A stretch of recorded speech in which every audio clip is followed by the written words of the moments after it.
नमस्कार, SBT news में आपका स्वागत है। पेश है 11 जनवरी गुरुवार दोपहर 3:15 राजस्थान की 15 बड़ी खबरें।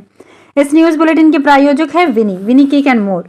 तो सबसे पहले एक नजर डालते हैं आज के हेडलाइंस पर। 31 जनवरी से शुरू होगा संसद का बजट सत्र। प्रदेश के इन 2 शहरों को सम्मानित करेंगी राष्ट्रपति द्रौपदी मुर्मू। राजस्थान में कड़े हुए सर्दी के तेवर, माउंट आबू में पारा -3 डिग्री। दिल्ली में बनेगी राजस्थान की 25 सीटें, जीतने की रणनीति।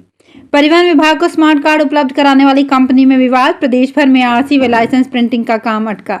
और अब खबरें विस्तार से। संसद का बजट सत्र 31 जनवरी 2024 से शुरू होगा। मीडिया रिपोर्ट्स के मुताबिक ये सत्र 9 फरवरी तक चलेगा। राष्ट्रपति द्रौपदी मुर्मू लोकसभा और राज्यसभा को 31 जनवरी को संबोधित करेंगे। इसके बाद 1 फरवरी 2024 को वित्त मंत्री निर्मला सीतारमण अंतरिम बजट पेश करेंगे। ये बजट मोदी सरकार के दूसरे कार्यकाल का आखिरी बजट होगा। राजस्थान के 2 शहरों को कल राष्ट्रपति द्रौपदी मुर्मू सम्मानित करेंगी। राष्ट्रीय स्तर पर राज्य के 2 निकायों को सम्मानित किया जाएगा। जयपुर नगर निगम, हेरिटेज और डूंगरपुर नगर परिषद को सम्मानित किया जाएगा। स्वच्छ सर्वेक्षण 2023 में बेहतर कार्य करने के लिए अवार्ड मिलेगा। निगम हेरिटेज से मेयर मुनेश गुर्जर, आयुक्त अभिषेक सुराना पुरस्कार ग्रहण करेंगे। राजस्थान में कड़ाके की सर्दी जारी है। मौसम विभाग ने शीतलहर का येलो अलर्ट जारी किया है। हालांकि कड़ाके की सर्दी के बावजूद तेज धूप खिली है। पिछले 1 सप्ताह से मौसम साफ नहीं था, लेकिन तेज धूप निकलने से प्रदेशवासियों ने राहत की सांस ली है। हालांकि कई जगह कोहरे की वजह से राजस्थान में मौसम केंद्र जयपुर की ओर से 14 जिलों के लिए शीतलहर और कोहरे का येलो अलर्ट जारी किया गया है। इनमें से झुंझुनू, करौली, सवाईमाधोपुर, बूंदी, दौसा, हनुमानगढ़, गंगानगर, बारां, अलवर, चूरू और बीकानेर का नाम शामिल है। इस जिले के लोगों को खास सतर्क रहने की आवश्यकता है। विजिबिलिटी की बात करें तो केवल 15 से 20 मीटर ही नजर आ रहा है। घने कोहरे के चलते वाहन चालकों को काफी दिक्कतों का सामना करना पड़ रहा है। राजस्थान में पश्चिमी विक्षोभ का असर खत्म होने के चलते राजस्थान के कई जिलों के तापमान में भारी गिरावट दर्ज की गई है।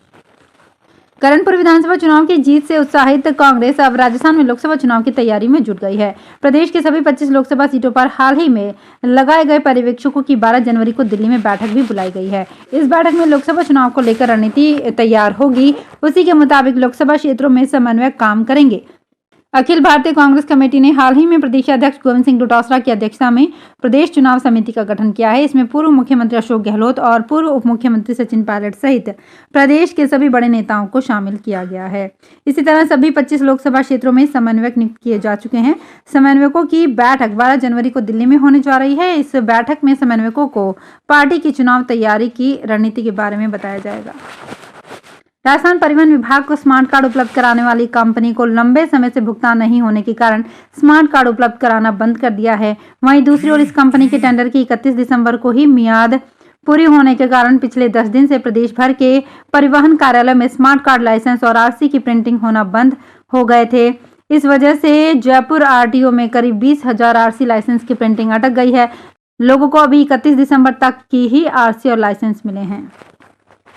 राजस्थान के दौसा परिवहन विभाग ने गुरुवार तड़के वाहनों की चेकिंग के दौरान गौवंश से भरा एक ट्रक पकड़ा है। इसमें 2 दर्जन से अधिक गौवंश भरे हुए थे।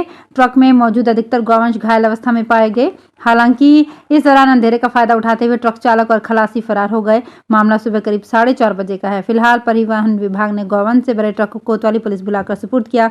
इसके बाद पुलिस ने गौवंश को गौशाला पहुंचवाया। ट्रक में करीब 25 गायें थी। अयोध्या में 22 जनवरी को रामलला की प्राण प्रतिष्ठा में केवल 11 दिन शेष रह गए हैं। इस बीच रामनगरी रोज निखरती जा रही है। यहाँ कण कण में उल्लास है। 500 साल बाद रामलला की जन्मभूमि पर बनकर तैयार भव्य मंदिर में उनके विराजमान होने की खुशी को राम मंदिर ट्रस्ट यादगार बनाने में जुटा हुआ है। प्राण प्रतिष्ठा के दिन बजाने के लिए गुजरात से 600 किलो का सोने चांदी से मढ़ा नगाड़ा अयोध्या पहुंच गया है। वहीं अयोध्या में 14 लाख दिए ऐसे बनाए जा रहे हैं जो जलाए तो नहीं जाएंगे, लेकिन ऐसा पदार्थ लगा होगा जो रोशनी पाकर जगमग हो उठेगा। राजस्थान निकायों को अब हाईटेक होना ही पड़ेगा। राजस्थान ने आदेश निकाल दिए हैं कि 1 फरवरी से ऑफलाइन व्यवस्था को खत्म कर दिया जाता है। निकायों से जुड़े ज्यादातर कार्यों को अब ऑनलाइन किया जाए। ऐसा नहीं करने वाले कार्मिकों के खिलाफ स्वायत्त शासन विभाग की ओर से अनुशासनात्मक कार्यवाही की जाएगी।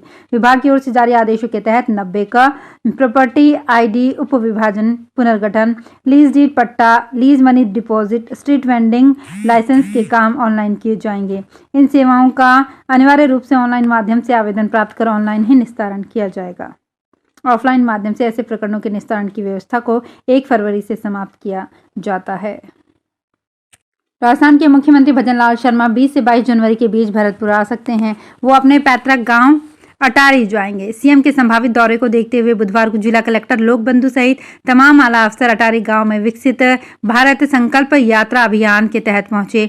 शिविर में प्रवीण शर्मा सहित कई लोगों ने शिकायत की कि 2 साल से प्रधानमंत्री किसान सम्मान योजना का लाभ नहीं मिला है। लोगों का पेंशन प्रकरण पेंडिंग है। करीब 300 आवेदन सत्यापन के लिए पड़े हैं। अफसरों ने आनन फानन में 135 मामलों का सत्यापन किया, बाकी का 2 दिन में करने का आश्वासन दिया। आवासन एवं शहरी कार्य मंत्रालय भारत सरकार की ओर से नई दिल्ली में आयोजित होने वाले समारोह में राष्ट्रपति द्रौपदी मुर्मू गुरुवार को नगर निगम जयपुर हेरिटेज को सम्मानित करेंगी। भारत मंडपम कन्वेंशन सेंटर में आयोजित होने वाले इस समारोह में नगर निगम जयपुर हेरिटेज की ओर से मेयर मुनेश गुर्जर, उपायुक्त स्वास्थ्य नूर Mohammad L, executive engineer Mohit Kumar Bairwa ये सम्मान ग्रहण करेंगे। जयपुर ग्रेटर नगर निगम कार्यालय में 22 जनवरी को अवकाश रहेगा ताकि सभी कर्मचारी व अधिकारी अपने अपने स्थान पर रामलला की प्राण प्रतिष्ठा महोत्सव यानी दूसरी दीपावली मना सकें। क्षेत्र की सभी मीट की दुकान इस दिन बंद रहेंगी। साथ ही निगम शहर में 5 लाख दीप प्रज्वलित कराएगा। वहीं सभी बाजारों के व्यापार मंडल अपने अपने बाजारों में रामोत्सव मनाएंगे। बाजारों में दिवाली की तरह ही सजावट की जाएगी। शाहरुख खान व काजोल स्टारर फिल्म दिलवाले दुल्हनिया ले जाएंगे से जुड़ा एक किस्सा सामने आया है। इस फिल्म में शाहरुख एक लेदर जैकेट पहने नजर आए हैं। फिल्म रिलीज होने के बाद से वो जैकेट बहुत ट्रेंड में था। आपको बता दें कि शाहरुख को वो जैकेट पहनाना पहले से तय नहीं था। दरअसल वो jacket film maker Aditya Chopra के छोटे भाई उदय चोपड़ा की थी। उदय चोपड़ा उस वक्त अपने बड़े भाई को डायरेक्शन में असिस्ट कर रहे थे। शूटिंग के दौरान ठंड लगने की वजह से शाहरुख ने वो जैकेट पहनी थी। उदय चोपड़ा ने इस जैकेट को कैलिफोर्निया के बेकर्सफील्ड में हार्ले डेविडसन के शोरूम से $400 में खरीदा था।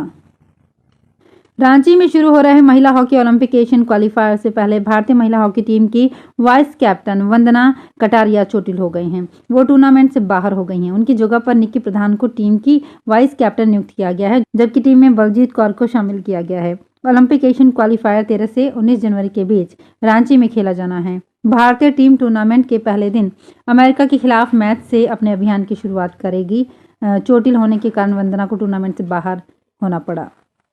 राजस्थान में पंचकर्म को लेकर काफी संभावना है। इसी को देखते हुए जोधपुर के करवड़ से डॉक्टर सर्वपल्ली राधाकृष्णन राजस्थान आयुर्वेद यूनिवर्सिटी में इंटरनेशनल पंचकर्म सेंटर तैयार किया जा रहा है। बताया जा रहा है कि इस साल के जून तक ये सेंटर बनकर तैयार हो जाएगा और यहाँ 50 से अधिक बीमारियों का इलाज भी होगा।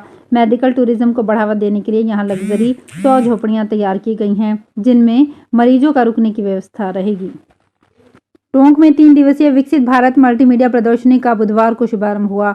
निवाई विधायक राम सहाय वर्मा ने इसका शुभारंभ किया। इस मौके पर विधायक वर्मा ने कहा कि प्रधानमंत्री नरेंद्र मोदी द्वारा वर्ष 2047 तक भारत को विकसित बनाने के लक्ष्य को पूरा करने के लिए जरूरी है कि सरकार की सभी योजनाओं की जानकारी गांव-गांव और ढाणी-ढाणी तक पहुंचे। इसी उद्देश्य की पूर्ति में विकसित भारत संकल्प यात्रा और विकसित भारत चित्र प्रदर्शनी जैसे उपक्रम महत्वपूर्ण भूमिका निभा रहे हैं। तो फिलहाल इस बुलेटिन में इतना ही। फिर हाजिर होंगे कुछ और बड़ी खबरों के साथ। अगर आप भी अपने आसपास की छोटी बड़ी और महत्वपूर्ण खबरों से अपडेट रहना चाहते हैं तो सब्सक्राइब कीजिए हमारे चैनल एसपीटी न्यूज को और प्रेस कीजिए बेल आइकन पर।